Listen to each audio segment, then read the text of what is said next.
Assalamualaikum warahmatullahi wabarakatuh. Alhamdulillahirabbil alamin. Rabbul arsyil azim, rabbul fuqara wa rabbul masakin, rabbul aghniya wa rabbul mustad'afin. Rabbi rabbuna wa rabbukum fa'buduhu hadza siratum mustaqim. Asyhadu an la ilaha illallah wa asyhadu anna Muhammadan abduhu wa rasuluhu la nabiyya ba'dah. Allahumma salli wa sallim wa barik ala sayyidina Muhammadin wa ala alihi wa sahbihi ajma'in, amma ba'd. Ayuhan nas ittaqullaha haitsu ma kunta wa atbi sayyi'atal hasanata tamhuha. Sadaqallah sadaqar rasul karim. Alhamdulillah. Jamaah kampung Taqwa Askan rahimakumullah. Mari kita lanjutkan lagi, masih di pembahasan awal-awal dari surat Al-Furqan, surat ke-25. Kemarin kita sudah sampaikan bagaimana di ayat 1 dan ayat 2 bahwa benarlah Allah yang beri berkah, yang menurunkan Furqan ini, pembeda yang hak dengan yang batil, jahiliyah dengan Islam, kesesatan dengan hidayah kepada hambanya, yaitu Nabi Muhammad SAW, untuk menjadi peringatan bagi seluruh alam.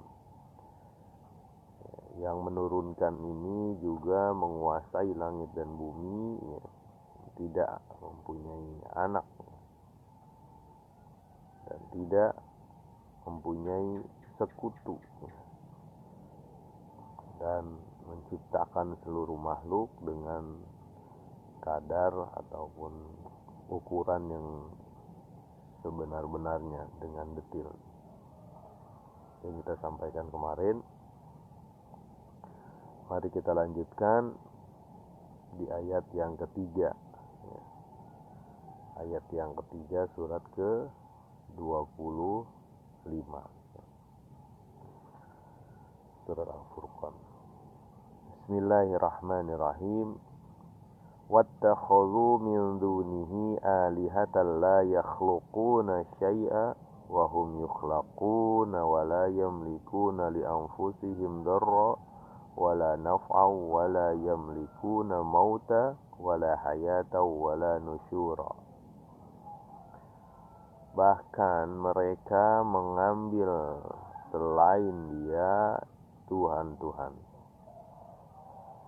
yang tidak menciptakan, mereka diciptakan, dan tidak mempunyai kuasa atau tidak ada daya upaya Dia terhadap dirinya sendiri dalam mudorot. Dalam mudorot Dia tidak bisa, wala naf'a, begitupun dalam manfaat Dia nggak mampu membuat manfaat buat dirinya sendiri, dan tidak juga membuat orang atau sesuatu bisa mati dan bisa hidup dan bisa dibangkitkan. Nah, ini kecaman dari Allah Subhanahu wa taala ketika sudah disampaikan bagaimana Allah menciptakan semuanya dengan detail, dengan ukuran yang begitu tepat. Bahkan dia lihat sehari-hari, siang dan malam, kemudian udara yang dia hirup, dia lihat sehari-hari begitu detil, burung yang berterbangan, sesuatu yang jatuh, itu dalam kondisi yang demikian sempurna, sangat detil. Tapi orang-orang musyrik ini, orang-orang yang ingkar kepada Allah, nggak mau melihat keadaan sekelilingnya. Jadi mereka mengambil Tuhan-Tuhan. Coba, ini sifat-sifat Tuhan mereka ini dilucuti oleh Allah.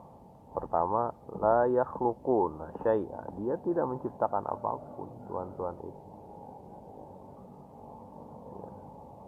Wahum yukhlaqun, bahkan Dia diciptakan. Datang Sukma, ya.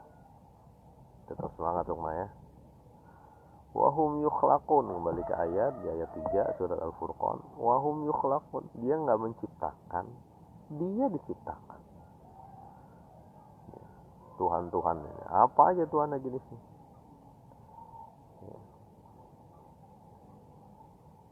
Nah, kalau model-model sesembahan kaum Quraisy waktu itu ya, patung, arca dan sebagainya ya, itu kan yang menciptakan manusia, itu yang membuatkan manusia ya. Kalau ada yang lain yang dijadikan sembahan, malaikat misalnya kan, kemudian patung, batu, pohon dan sebagainya, manusia juga itu kan diciptakan oleh Allah Subhanahu wa taala.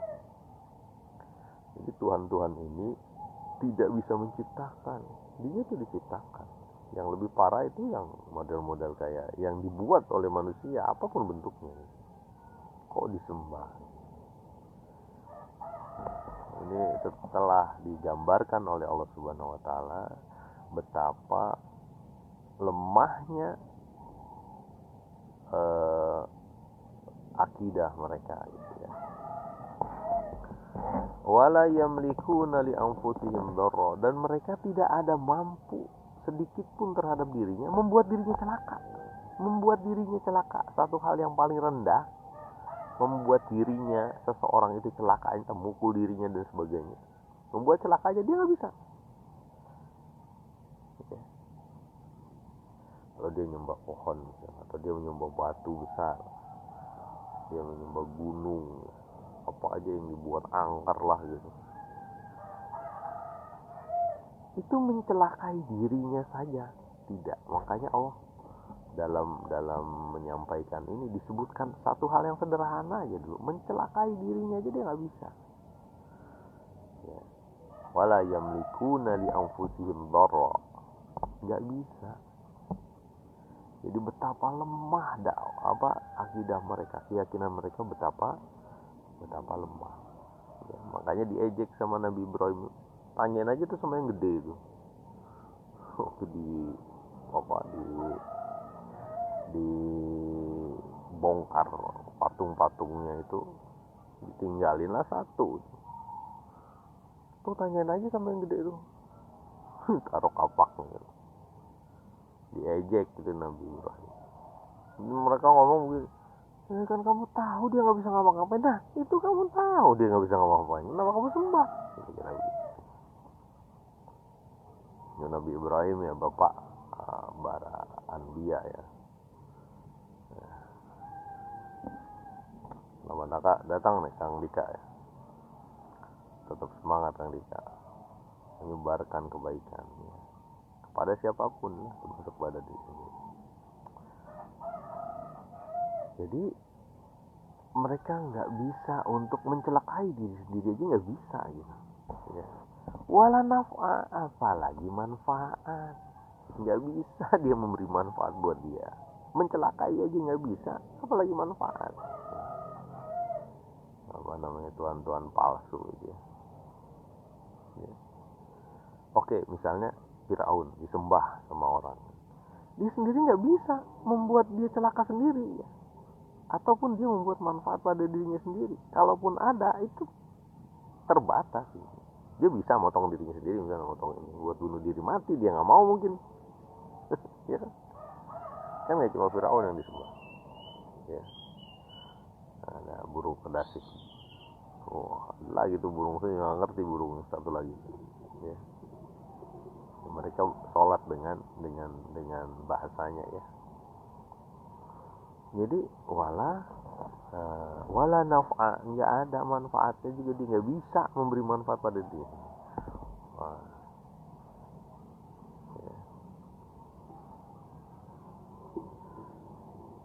Wala yamlikuna mauta, dan dia nggak berkuasa untuk mematikan.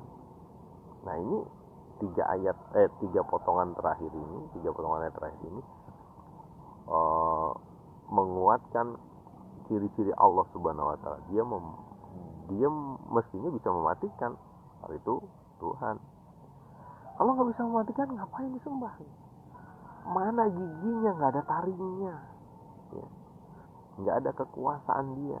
Dia sendiri nggak bisa mematikan siapapun, termasuk mematikan dirinya sendiri. Gitu. Ya. Nah ini makanya saya tulis tidak bisa mematikan, tidak bisa menghidupkan, tidak bisa membangkitkan. Yang kedua, wala hayata, nggak bisa menghidupkan. Ya. Tuhan ini, ya. Wala nusyura, dan tidak bisa membangkitkan.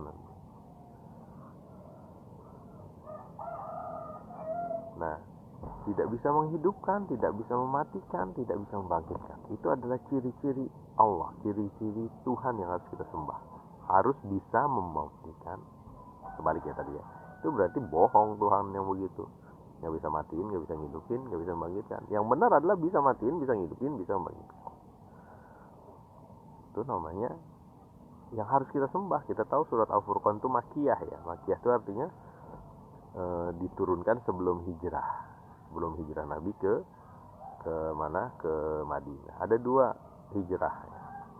Waktu pertama Nabi tidak ikut, tapi sahabat yang dipimpin oleh Ja'far bin Abi Thalib jalan ke Ethiopia ya. Sekarang ya Ethiopia sekarang, Habasyah dulu.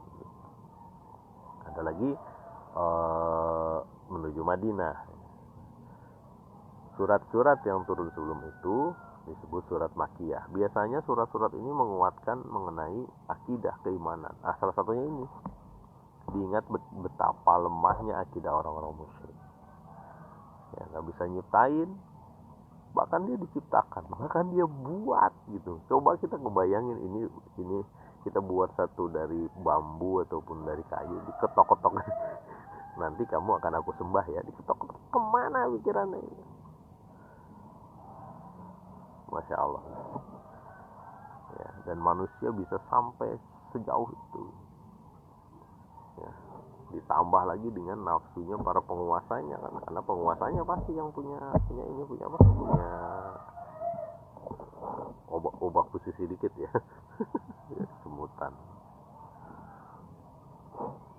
gitu. Kita lanjut ya. Nah jadi siapa Nabi itu, Nabi Muhammad SAW berhadapan dengan suasana seperti itu, dikendalikan oleh orang-orang yang menyembah Tuhan-Tuhan palsu ini, dikendalikan oleh dukun-dukunnya, termasuk petinggi-petinggi Quraisy pada saat itu. Ya. Karena apa? Karena mereka punya kedudukan dari apa? Strata sosial atau status sosial dari penguasaan keagamaan itu. Kan yang menguasai apa? Ka'bah ya. Karena menguasai Ka'bah dia punya kekuasaan ya. Ketika ada Rasulullah SAW, gimana caranya dia bermanuver, ngobrol sama orang, jangan ngikutin. Ya. Kalau perlu setiap orang yang datang ke Mekah itu dihasut sama mereka. Nggak boleh ngikut Muhammad. Ini ada satu kisah ya mengenai Islamnya Abu Dzar. Abu Dzar Al-Ghifari dari suku Ghifar. Nah Abu Dzar ini mendengar ada Nabi ya, di kampung di negeri Mekah lah pada saat itu. Kemudian dia mengutus saudaranya untuk ke sana. Kemudian saudaranya pulang. Ketika pulang saudaranya dibilang, kayak gimana sih sebenarnya beritanya gitu. Dia mencari tahu, ini bagus nih Abu Dzar. Ya. Jadi ketika mestinya seseorang itu hidayah itu dicari, jangan nunggu datang, tapi dicari. Ini kita lihat contoh Abu Dzar. Ya. Kemudian gimana tuh ceritanya di situ? Oh dia orang yang mengajak kebaikan tuh, mencegah keburukan, kata saudaranya. Kemudian kata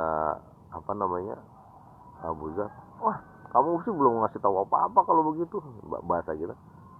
Orang juga banyak di sini mencegah kebaikan, kira-kira gitulah. Siapa sih Abu Dzar ngomong. Akhirnya dia jalan sendiri datang ke ke Mekah. Pertama datang dia nggak mau nanya pada siapapun, karena dia pengen menjaga rahasia ya.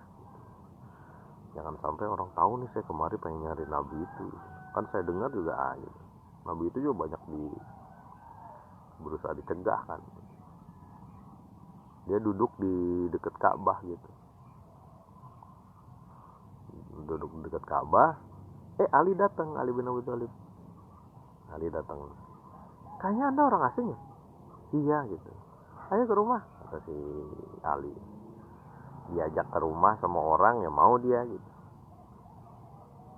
Sampailah dia ke rumah Ali. Di rumah Ali dia nggak ngomong apa-apa dan Ali pun nggak nanya apa-apa gitu. Ya mungkin basa-basi aja gitu. Nah, kemudian Abu Dzar paginya balik lagi ke masjid. Sebelum ke Masjidil Haram, itu Masjidil Haram, Ka'bah lah gitu. Dia nanya-nanya, nggak ada yang tahu mengenai Nabi. Atau nggak dikasih tahu, kan kita nggak tahu ya.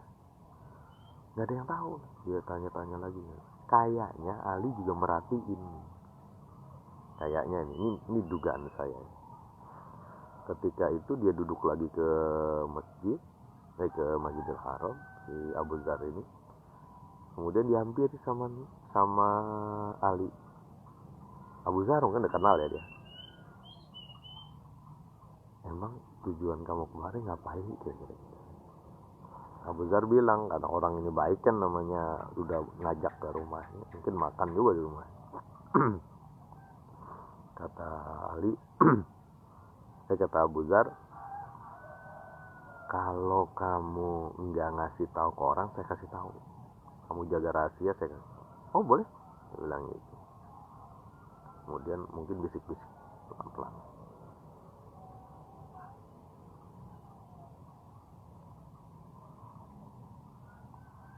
Gitu ceritanya. Nah, nggak denger kan gitu. Dari mulut saya aja kira-kira. Kebaca. Oh, kalau begitu kata Ali. Nah, ikutlah dia berdua. Ya, berarti engkau dapat hidayah kata Ali. Nyampe di perjalanan, Ali bilang, aku jalan duluan ya. Nah, jadi Ali jalan duluan. Kalau ada masalah yang mengganggu keamanan, ini kan berbahaya pada saat itu. Jadi Islam pada saat itu sangat genting karena masih baru-baru awal. Di sekeliling mereka orang yang menyembah Tuhan-Tuhan ini, Tuhan-Tuhan yang tidak bisa menciptakan, tidak bisa mematikan, tidak bisa membangkitkan, Tuhan-Tuhan yang dia diciptakan. Ya, mungkin di setiap rumah tuh ada juga Tuhan-Tuhan mereka. Kata Ali bilang begini, kalau ada sesuatu yang membahayakan, mungkin ada orang yang ya mungkin pengen tahu atau mencegah dan sebagainya, saya pura-pura betulin sendal. Tuh. Nah berarti dia agak jauh. Kalau si Ari udah pura-pura jongkok gitu, terus betulin sendal, dia jauh dia. Nah akhirnya dengan cara itu dia sampai ke tempat pertemuan Nabi. Di mana tempat pertemuan Nabi? Di situ tidak disebutkan dia di situ kapan, tapi diduga adalah di rumah Arqam bin Abil Arqam yang di daerah Quraisy juga, di sekitar mungkin sekeliling Ka'bah, di kampung itu juga, itu negeri itu juga. Arqam bin Abil Arqam. Kemudian dia masuk, ya, ngumpul lah di dalam pengajian Nabi. Jangan bayangin pengajian itu pakai mic ataupun kayak gini, ya. Nggak bisa. Waktu itu sangat genting. Hai Muhammad, kabarkan aku tentang Islam, kata Abu Dzar Al-Ghifari. Kemudian dikabarkan oleh Nabi dan dia bersyahadat, dia masuk Islam. Kemudian apa yang dilakukan Abu Dzar? Dia keluar, balik ke Ka'bah. Dia bilang, wahai Quraisy, aku Abu Dzar dari Al-Ghifar, dari suku Ghifar. Asyhadu alla ilaha illallah wa asyhadu anna Muhammad. Aku bersaksi bahwa Allah tiada ilah selain Allah, dan aku bersaksi Muhammad Rasulullah. Pada bangkit orang-orang Quraisy. Itu orang udah mengganti agama itu, ajar gitu. Dipukulin sampai mau mati disebutin itu. Abu Dzar. Sampai mau mati datang Abbas bin Abu Thalib. Dipeluk si Abu Dzar. Kamu tahu gak nih? Ini suku Ghifar. Orang suku Ghifar itu jalur dagang kamu katanya. Bahaya nih kalau sampai mati, habislah kamu jalur dagangnya gitu. Oleh karena diobatin dan sebagainya. Besoknya nggak kapok Abu Dzar ini. Dia datang lagi keluar. Dia keluar lagi datang. Besoknya ke situ lagi dan ngomong lagi asyhadu alla ilaha illallah asyhadu. Sebelumnya masih mungkin berdarah-darah. Dipukulin lagi, dipeluk lagi sama siapa? Sama si Abbas bin Abdul Muthalib, pamannya Nabi. Ini suku Ghifar ini. Nah, itulah permulaannya Abu Dzar masuk Islam. Nah, selamat datang dari Asten. Tetap semangat. Jadi Abu Dzar itu sampai dipukulin 2 kali sampai mau mati. Ketiga dia menegakkan la ilaha illallah. Saya tiada ilah selain Allah. Dan Muhammad itu utusan Allah. Saya yakin. Dipukul gubrak. Mungkin bengap matanya nih. Matanya bengap, matanya ini tetap ngomong begitu lagi. Batuk. Jadi kembali lagi ke ayat, pada saat itu orang begitu luar biasa akidahnya rusak. Ya. Sampai Tuhan-Tuhan yang kalau perlu dia makan juga tuh Tuhannya itu. Terbuat dari tepung mungkin, apa aja dia buat itu. Nah, jangan lupa bahwa Tuhan-Tuhan seperti ini selalu ada hingga hari kiamat. Kalau dia tidak menyembah bentuk-bentuk patung dan sebagainya, dia menyembah manusia. Kenapa? Manusia itu dianggap Tuhan. Kalau manusia itu ditaati, aturannya diikuti, kalau aturan itu salah, terus kita ikuti, ya serasa Tuhan dia itu. Mestinya kita punya arah, tidak bisa kita mentaati siapapun kalau Allah nggak nyuruh atau kalau Allah nggak ridho di situ. Termasuk suami, termasuk bapak dan ibu, termasuk RT, RW, gubernur, presiden. Kalau dia menyuruh kita untuk sesuatu yang laisa alaihim bi ilmi, tidak ada ilmu kita terhadap itu, artinya di situ ada hal yang tidak benar, jangan diikuti. Masalahnya kaum Quraisy ini itu kan punya kekuasaan. Ketika Nabi bicara seperti itu, tidak ada jadi kekuasaan di dia. Bermasalah dia. Lanjut ya. Di ayat ke-4. Sekarang ayat ke-4 surat Al-Furqan. Wa qala allazina kafaru in hadza illa ifkun iftarahu wa a'anahu alaihi qaumun akharun faqad ja'u zulman wa zura. Dan mereka orang-orang yang ingkar, orang-orang yang kafir bilang, in hadza illa ifkun iftara. Ini adalah berita bohong yang diadak-adakan. Wa a'anahu alaihi, yang dibantu oleh qaumun akharin, orang-orang yang lain. Maka sungguh mereka adalah orang-orang yang zalim dan berdusta besar. Nah, ini penyerangan media sebenarnya kepada Nabi. Kalau dulu pakai mulut, pakai sair, pakai sampaikan ke orang. Kalau sekarang mungkin pakai jempol, pakai medsos. Makanya medsos itu dipakai untuk kebaikan. Ya. Medsos ini kayak punya Facebook, alhamdulillah, pakai Facebook untuk kebaikan, nambahin pun di amal. Jangan Facebook pakai buat nambahin apa ya, maksiatan lah atau apa. Ngomong yang hal-hal yang nggak perlu ditampilkan di situ. Mungkin kesannya hiburan, tapi ya sayang, waktunya kita sayang, kuota kita sayang, mending buat sedekah ketahuan. Ya. Mikir-mikir, kira-kira di beranda kita isinya manfaat atau enggak kan, gitu kan? Mikir kan kita. Ayo kembali lagi ke ayat. Mereka orang-orang musyrik berkata, in hadza illa ifkun iftaro. Ini tuh berita bohong. Kata siapa? Kata orang-orang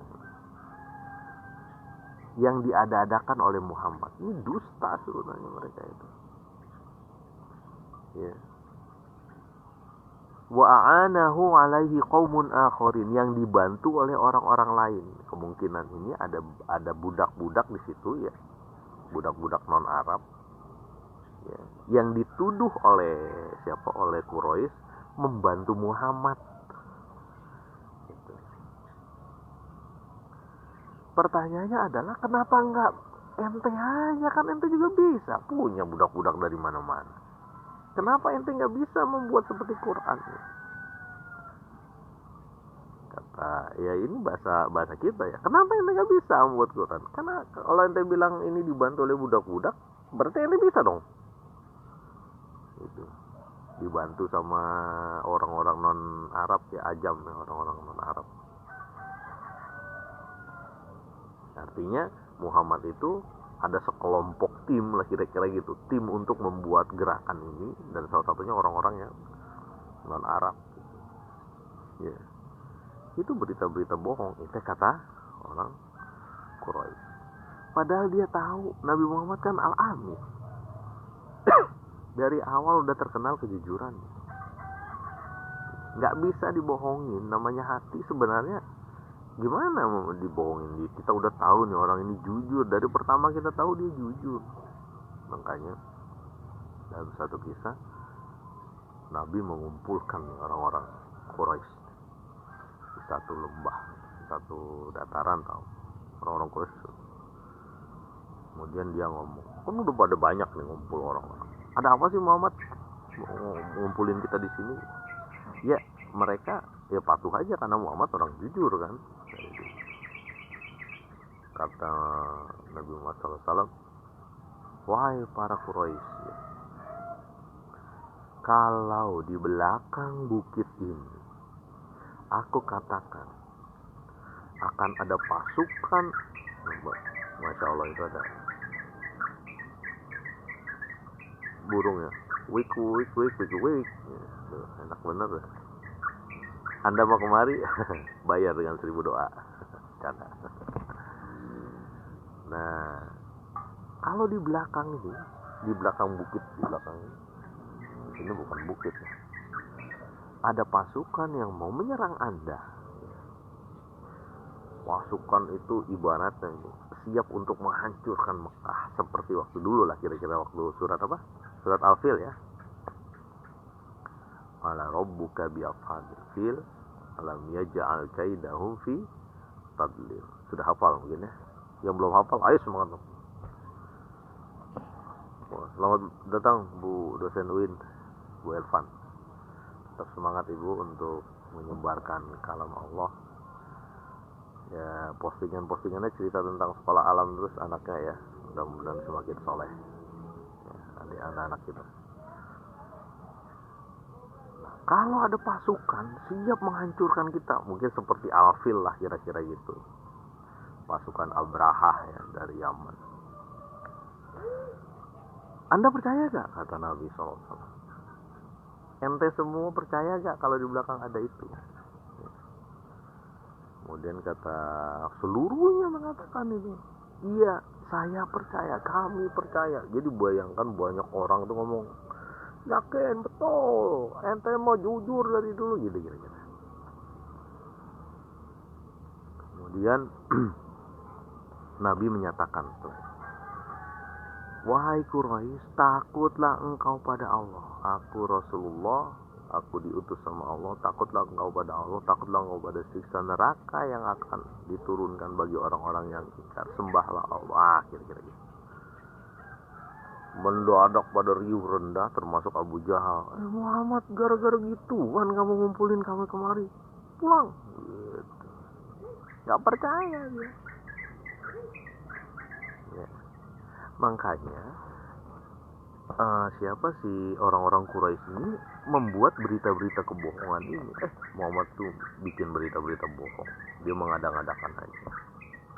Dia serang orang-orang yang datang ketika musim haji, itu diserang sama dia, dikasih jangan dengerin omongan Muhammad, jangan dengerin gitu.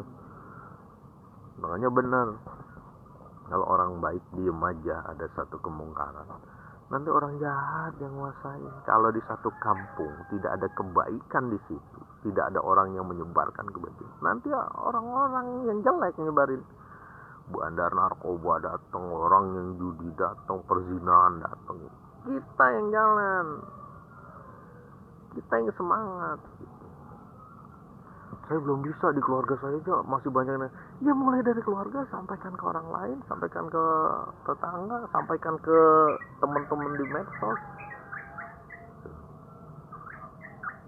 Wah, saya aja belum rapi pakai jilbabnya gimana? Belum rapi dan tidak, udah rapi atau belum rapi, tetap sampaikan bahwa jilbab itu kewajiban. Ayo bareng-bareng, saya juga masih belajar. Gitu aja, gampang. Gitu. Gak usah diiniin, karena begitulah Rasulullah dalam menyampaikan. Sahabat Abu Dzar Al-Ghifari aja sampai dipukulin, sama seperti Nabi ditimpukin waktu di Taif itu ya. Bilal ditindih, Sumayyah ditombak sampai meninggal. Karena yang namanya al-jannah, yang namanya surga itu harus ada ujian ya. Kalau kita nggak ada ujian terus masuk, nggak ada yang namanya VIP itu, very important person, itu nggak ada. Karena masuk ke VIP itu mahal harganya. Ya, yang murah tuh yang diumbar tuh, ya, yang murah. Lanjut. Nah, Allah Subhanahu Wa Taala tidak mendebat ini, masalah berita bohong yang dibilangin. Ini bukan berita bohong yang tentang Aisyah ya kemarin ya, surat. Bukan, ini berita bohong. Kalau Aisyah itu masa Madinah ya. Sementara surat Al-Furqan ini masa Makkiyah turun. Bahwa Nabi membawa berita bohong, itu maksudnya. Nah, Allah tidak mendebat itu, tapi Allah mengatakan faqad ja'u zulman wa zura. Sesungguhnya mereka itu zolim dan dusta yang nyata. Zolim pada diri sendiri, dusta pada diri sendiri. Kalau dia mau, mana surat-surat yang pakai. Kalau dia bilang ini adalah perkataan dusta, berarti kamu bisa buat dong bikin perkataan dusta. Kalau kamu bilang ini bekerja sama dengan orang lain, berarti kamu bisa dong buat. Mana kamu nggak bisa? Tentang Al-Quran ini, tentang wahyu Allah ini. Nah, makanya Allah tidak mendebat ini, tapi Allah mengatakan bahwa zulman wa zuro, Anda itu zolim dan Anda itu dusta besar. Bukan tidak tahu orang-orang itu. Kenapa? Karena orang Quraisy itu ngerti kalam. Ngerti kalimat, mana kalimat sihir, mana kalimat yang benar, mana kalimat syair. Dia ngerti kalam itu. Tapi masalahnya satu, kedudukan dia bakal goyah. Itu aja masalahnya, nafsu. Masalah dia adalah kedudukan dia bakal goyah ketika Nabi Shallallahu Alaihi Wasallam menyampaikan Islam. Gimana nggak goyah orang budak dengan tuan sama, sejajar. Ya. Ingat kemarin pernah saya sampaikan, belum di medsos waktu itu, masih di musola. Orang Quraisy itu ngomong begini, Muhammad, itu orang-orang miskin yang bau dan sebagainya itu jangan deket dulu deh. Saya kalau dia udah jauh baru saya ngomong. Baru saya mau dengerin omongan. Jadi itu sistem stratanya tinggi waktu itu.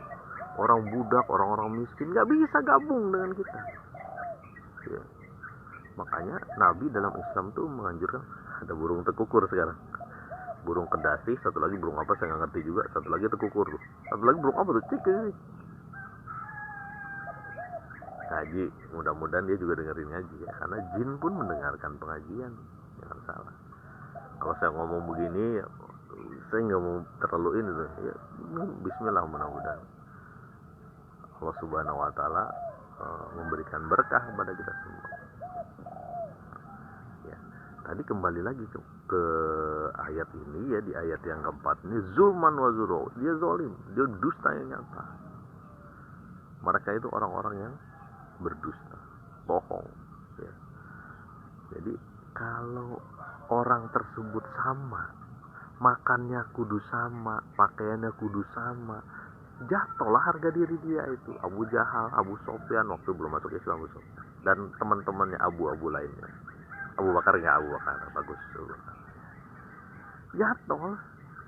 Makanya dibilang jangan sama orang-orang miskin tuh. Orang miskin kan tuh ngeluarin maaf ya, saya harus sampaikan memang, kadangkala orang-orang miskin ini mandinya tidak benar juga ya, karena mungkin air terbatas. Terus yang kedua, dia juga kerjakan berpeluh dan sebagainya, makanya timbul bau yang nggak tahan. Mungkin orang nggak sabar mereka itu. Saya nggak mau lah, saya nggak mau deket-deket itu ya. Kemarin saya sampaikan juga salah satu Hurmuzan ya, Hurmuzan datang dari Parsi, dikasih gelas biasa-biasa aja, sampai dia ngomong, bagaimana saya bisa minum dengan gelas ini. Hurmuzan itu petinggi di Parsi waktu itu. Jadi dari gelas aja ada strata sosial. Oh, gelas. Pertanyaannya adalah, kita punya koleksi gelas-gelas bagus, sepatu-sepatu bagus ini, tas-tas bagus, harganya sekian juta mungkin. Apa yang dicari? Yang dicari adalah kebanggaan bahwa strata kita lebih tinggi. Panjang nih ceritanya nih ya, mudah-mudahan lah kita tidak menjadi orang-orang yang zalim dan berdusta seperti dustanya mereka, ngomong bahwa Muhammad itu bohong, Muhammad itu bekerja sama dengan timnya untuk menghancurkan Mekah, kira-kira begitu. Banyak hal-hal yang disampaikan. Mudah-mudahan sedikit demi sedikit Allah bisa sampaikan hidayah kepada kita, dan kita bisa menyampaikan pada orang lain, walaupun cuma 1-2 ayat, walaupun cuma 1-2 kebaikan, sampaikan aja. Bismillah, mudah-mudahan Allah membimbing kita menuju jannah dan ridhonya. Terima kasih. Subhanakallahumma wa bihamdika, asyhadu alla ilaha illa anta, astaghfiruka wa atubu ilaik. Assalamualaikum warahmatullahi wabarakatuh.